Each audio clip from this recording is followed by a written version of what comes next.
అందరికీ నమస్తే.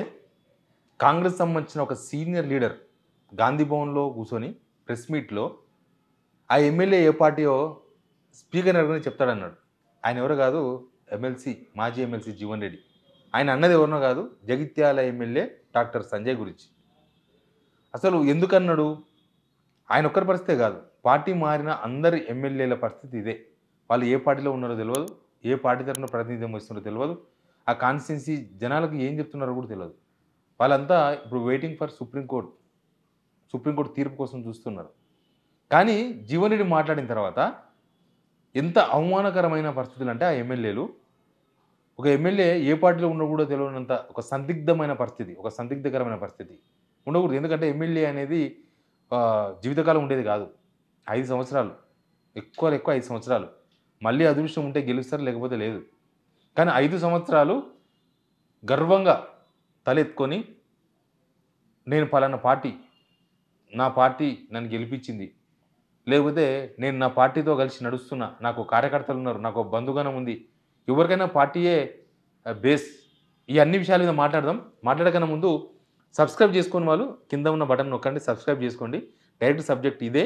ఎమ్మెల్యేలు కనీసం సొంత పార్టీ, వాళ్ళు ఏ పార్టీ అనేది కూడా చెప్పలేని పరిస్థితులు. ఇండిపెండెంట్లు గెలవడం చాలా కష్టం. పార్టీ బలం ఉంటేనే గెలుస్తారు, పార్టీ బలంతోనే గెలుస్తారు. దాదాపు 60-70% వాళ్ళ గెలుపులో పార్టీ ఉంటుంది. కానీ ఇప్పుడు పార్టీ మారిన 10 మంది ఎమ్మెల్యేలు ఏ పార్టీ చెప్పలేకపోతున్నారు. అందుకే ఒకసారి జీవన్ రెడ్డి వీడియో చూడండి, మళ్ళీ మనం కంటిన్యూ అవుదాం. ఎవరి పార్టీ ఎమ్మెల్యే నాకు తెలియదు బాబు. I'm sorry, I don't know. మీరు స్పీకర్ గారిని అడగండి ఎవరి పార్టీ. స్పీకర్ గారిని అడగండి ఎవరి పార్టీ. స్పీకర్ గారిని అడగండి ఎవరి పార్టీ. దయచేసి చట్టసభకి ఎంపికైనటువంటి సభ్యుల యొక్క రాజకీయ పార్టీ గుర్తింపు అనేది స్పీకర్ గారి దగ్గర ఉంటే దయచేసి స్పీకర్ గారి దగ్గర వివరాలు సేకరించండి. స్పీకర్ గారి దగ్గర జీవన్ రెడ్డి ఏమంటున్నారు? అసలు జగిత్యాల ఎమ్మెల్యే డాక్టర్ సంజయ్ ఏ పార్టీ నాకు తెలియదు, పోయి స్పీకర్ని అడగండి అంటున్నాడు. స్పీకర్ని అడిగితే స్పీకర్ చెప్తాడా? ఎందుకంటే స్పీకర్ బీఆర్ఎస్లో ఉన్నాడని చెప్తాడేమో టెక్నికల్గా, కానీ ఆయన బీఆర్ఎస్లో లేడు. పోనీ కాంగ్రెస్లో ఉన్నామని ధైర్యంగా చెప్పుకునే దమ్ముందా? అది లేదు, ఏ పార్టీ లేదు. అనాథలు అంటారు ఇట్లాంటి వాళ్ళని. ఇప్పుడు ఓన్లీ ఇది జగిత్యాల కాన్స్టిట్యూన్సీకి సంబంధించిన ఇష్యూ కాదు. బాన్సువాడ పోతే పోచారం శ్రీనివాస్ రెడ్డి, ఇంకో పక్క ఏనుగు రవీందర్ రెడ్డి. పోచారం శ్రీనివాస్ రెడ్డి కూడా ఎక్కడ ఓపెన్గా నేను కాంగ్రెస్లో చేరిన అని చెప్పుకోలేకపోతున్నాడు. పోనీ బీఆర్ఎస్లో ఉన్నా అని కూడా చెప్పుకోలేకపోతున్నాడు. బీఆర్ఎస్ క్యాడర్ లేదు, కాంగ్రెస్ క్యాడర్ రాదు. కాంగ్రెస్ క్యాడర్ అంతా ఆయన ఎంబడి ఉన్నాడు, ఏనుగు రవీందర్ రెడ్డి ఎంబడి. కనీసం అధికారిక కార్యక్రమాల్లో కూడా పాల్గొనలేకపోతున్నాడు. ప్రతి ఒక్క దగ్గర ఒక గొడవ ఉంది. మీరు కడియం శ్రీ దగ్గరికి స్టేషన్ కనుపూర్ పోతే కడియం శ్రీహరి వర్సెస్ ఇందిరా, వాళ్ళు కాంగ్రెస్, ఈయన గోల్డెన్ కాంగ్రెస్. అంటే ఆ కాంగ్రెస్ అధికారంలోకి వచ్చిన తర్వాత ఈ పార్టీ గెలిచి ఆ పార్టీకి పోయింది, ఎందుకంటే అధికార పార్టీ కాబట్టి పోయిండు, గోల్డెన్ కాంగ్రెస్. అందుకే ఇక ఖైరదాబాద్ ఎమ్మెల్యే దానం నాగేందర్ కూడా ఏ పార్టీలో సరిగా చెప్పుకోలేక అటు కాంగ్రెస్లో అసంతృప్తి, ఇంకో పక్క కేసీఆర్ను కేటీఆర్ను పొగుడుతూ ఉంటాడు. మధ్యలో రాజు యాదవ్ ఆయనకే టికెట్ ఇవ్వాలని ఫ్లెక్సీలు పెడతారు ఖైరదాబాద్లో. ఆయన కూడా కరెక్ట్గా కాంగ్రెస్ టికెట్ పైన లోక్సభ ఎలక్షన్స్లో పోటీ చేసినా నేను కాంగ్రెస్లో చేరినానని ధైర్యంగా చెప్పుకోలేకపోతుండు. పటాన్చెరు పోతే అక్కడ పెద్ద గొడవ నడుస్తుంది, మీకు తెలుసు. ఒక పక్క శ్రీనివాస్ గౌడ్, ఇంకో పక్క పటాన్చెరు ఎమ్మెల్యే గూడెం మైపాల్ రెడ్డి. చేవెళ్ళకి పోతే చేవెళ్ళ యాదయ్య, ఇంకో పక్క భీమ్ భరత్. చేవెళ్ళలో ఒక పక్క యాదయ్య, ఇంకో పక్క భీమ్ భరత్. గద్వాలకు పోతే అక్కడ రోజు యుద్ధమే నడుస్తుంది. ఒక పక్క కృష్ణమోహన్ రెడ్డి, ఇంకో పక్క సరితా తిరుపతి యాదవ్. ఇట్లా ప్రతి కాన్స్టిట్యున్సీలో ఏదో ఒక రచ్చ. ఇక ఇక్కడ మన రాజేంద్ర లాంటి కాన్స్టిట్యున్సీ పోతే కనీసం ఎమ్మెల్యే జనాలు కూడా వస్తలేడు, జనాలను గెలవని కూడా వస్తలేడు, జనాల సమస్య ఉంటే కూడా వస్తలేడు. ఎందుకంటే అధికార పార్టీలో ఉన్నారు కదా, ఫుల్ ప్రెషర్ ఉంటుంది వాళ్ళ మీద. ఇప్పుడు నువ్వు అధికార పార్టీలో ఏరినావు కదా, నువ్వు మా సమస్య తీర్చు. ఎందుకంటే అక్కడ మొత్తం ఎక్కువ స్లమ్ ఏరియాలు ఎక్కువగా ఉంటాయి, అత్తాపూర్ ఏరియాలో. అట్లాంటి ఏరియాలకు పోయి సమాధానం కూడా చెప్పలేని పరిస్థితిలో ఉన్నారు. ఇట్లా పార్టీ మారిన ఎమ్మెల్యేలు అందరూ ఏ పార్టీలో ఉన్నారని ఎవరు అడగాలి? ఇప్పుడు ఎవరికి పట్టింది? జీవన్ రెడ్డి అడిగినట్టు జీవన్ రెడ్డి అడగండి, స్పీకర్ని అడగండి అంటే స్పీకర్ని ఎవరు అడుగుతారు? ఆయన ఏ పార్టీలో ఉన్నాడో, ఆయన ఏ పార్టీలో ఉన్నారో కనీసం ఆ పార్టీ పేరు కూడా చెప్పుకోలేని సిచ్యువేషన్లో ఉంటే, రేపో మాపో సుప్రీంకోర్టు తీర్పు వస్తుంది అనుకున్న టైం కనబడుతుంటే కనీసం ఎమ్మెల్యేలు వాళ్ళు గెలిచిన పార్టీ తల్లిగారి ఇల్లు లేదు, అత్తగారి ఇల్లు లేదు, చౌరస్తాలో నిలబడింది వాళ్ళ పరిస్థితి. కనీసం బీఆర్ఎస్లో ఉన్నామని చెప్పుకునే పరిస్థితి లేదు, కాంగ్రెస్లో చేరామని చెప్పుకునే ధైర్యం లేదు. ఈ రెండు లేక కాన్స్టిట్యున్సీకి తీవ్రమైన నష్టం జరుగుతుంది. ఎందుకంటే వీళ్ళు ఒకవేళ బీఆర్ఎస్లో ఉంటే గట్టి పోరాటం చేసే అవకాశం దక్కేది వీళ్ళకు, అదొక అడ్వాంటేజ్ అయ్యేది. ఎందుకంటే ప్రతిపక్షంలో ఉన్న వాళ్ళకు అదొక అడ్వాంటేజ్.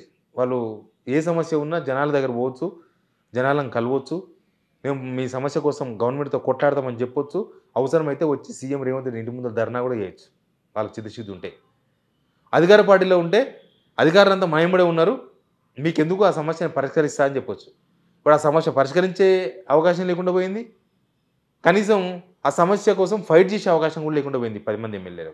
అందుకే వీళ్ళకు నా గర్క నా ఘటన అంటారు, అట్లా అయిపోయింది.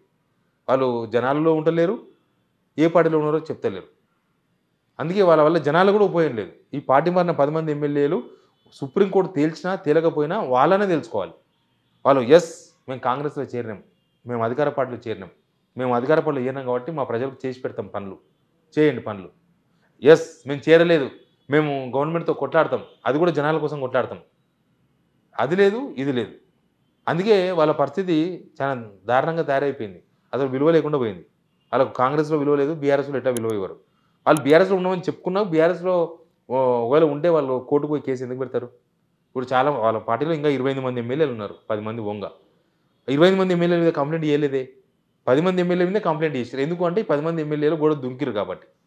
గోడ దుంకి కూడా మేము ఇంకా దుంకలేదు అంటే జనం చూస్తారు. మళ్ళీ జనం కల్లారా చూసిండ్రు వాళ్ళు పార్టీ మారడం. చూసిన తర్వాత ఇంకా ఇప్పుడు ఏ పార్టీలో ఉన్నారో చెప్పుకోలేకపోతే, కాంగ్రెస్ వాళ్ళు కూడా కనీసం ఆ పార్టీకి చేరిండ్రు అని వాళ్ళు కూడా చెప్పుకునే ధైర్యం చేయకపోతే, ఇక వాళ్ళ పరిస్థితి చాలా అగమ్యగోచరం. అంటే అవకాశవాద రాజకీయం అంటారు దీన్ని. నువ్వు ఎవరికి ఉపయోగపడతలేవు, ఈ పార్టీకి ఉపయోగపడతలేవు, ఆ పార్టీకి ఉపయోగపడతలేవు, జనాలకు ఉపయోగపడతలేవు, ఎవరికి ఉపయోగపడతలేవు. జస్ట్ ఎమ్మెల్యే గెలిచినావు, జస్ట్ ఎమ్మెల్యేగా దర్పం ప్రదర్శిస్తున్నారు, ఎంబడి గన్మేలు ఉంటున్నారు. గవర్నమెంట్లో ఏమైనా పనులు ఉంటే చాటుగా పర్సనల్ పనులు మాత్రం చేసుకుంటున్నారు. సెటిల్మెంట్లు కావచ్చు, లేకపోతే వాళ్ళ చుట్టాలకు సంబంధించిన సెటిల్మెంట్లు కావచ్చు, ఏదైనా పనులు కావచ్చు గవర్నమెంట్లో, అవి మాత్రం చాలా చాటుగా.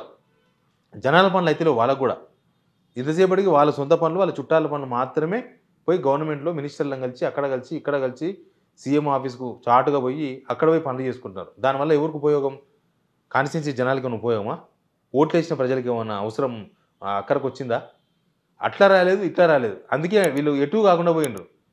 కనీసం సుప్రీంకోర్టు తేల్చుతుందేమో ఇవాళ రేపు, తేల్చే కన్నా ముందేనన్నా మీరు ఎక్కడ ఏరు, మీరు మీ చేతిలో ఏ జెండా ఉందో మీరు చెప్పుకోలేకపోతే రేపు ఓట్లు ఏ ముఖం పెట్టుకుని అడుగుతారు? మీరు ఈ సంవత్సరంన్నర అయింది, ఈ సంవత్సరంన్నరలో ఏం చేసిండ్రు కాన్స్టిట్యున్సీలో అంటే ఏం చేయలేదు. ఆ 10 కాన్స్టిట్యున్సీలో ఏ పనులు కాలేదు. కేవలం శేషంగన్పూర్లో మాత్రమే ఎలక్షన్ భయంతో శంకుస్థాపనలు జరిగినాయి, మిగతా కాన్స్టిట్యున్సీలో అవి కూడా జరగలేదు. ఇట్లా మొత్తం ఈ 10 మంది ఎమ్మెల్యేల వల్ల ఎవరికి ఉపయోగం అనే విషయంలో మాత్రం ఎవ్వరు వాళ్ళు కూడా సమాధానం చెప్పలేరు. ఎవరైనా రమ్మని చెప్పండి చూద్దాం, అడుగుదాం. ఎవరైనా ప్రజలకు ఫేస్ చేయమని చూద్దాం, ఎవరైనా ప్రజలు అడగమని చెప్పండి, ప్రజలు అడిగితే వాళ్ళని సమాధానం చెప్పమనండి. ఈ 10 కాన్స్టిట్యున్సీలలో ఎవరైనా వీళ్ళు ప్రజలకు అందుబాటులో ఉన్నారా, ప్రజలతో తిరుగుతున్నారా, ప్రజల కోసం వస్తున్నారా, ప్రజా సమస్యల మీద పోరాటం చేస్తున్నారా, ప్రజా సమస్యలు పరిష్కరించే ప్రయత్నం చేస్తున్నారా? ఏది లేదు. గెలిచిండ్రు, ఎమ్మెల్యేలుగా ఉన్నారు, బొమ్మల్లాగా ఉన్నారు, వాళ్ళకు 2 గన్మేలను ఇచ్చిండ్రు, జీతం తీసుకుంటున్నారు, 2 లక్షల జీతం, 2 లక్షలు కాదు, విత్ ఎమ్యూనిటీస్తో కలిపి 4.5 లక్షల జీతం వస్తుంది. డీజిల్ పెట్రోల్ అది అని ఎవ్రీ మంత్ 4.5 లక్షల జీతం తీసుకుంటున్నారు. వాళ్ళు ఏం పని చేస్తలేరు, వాళ్ళు అసెంబ్లీ కూడా వస్తలేరు. అసెంబ్లీకి వచ్చినా రాకపోయినా ఎమ్మెల్యే కాన్స్టిట్యున్సీలో పని చేయాలి, లేకపోతే పని చేయించాలి. ఏది లేదు, అది లేదు, ఇది లేదు.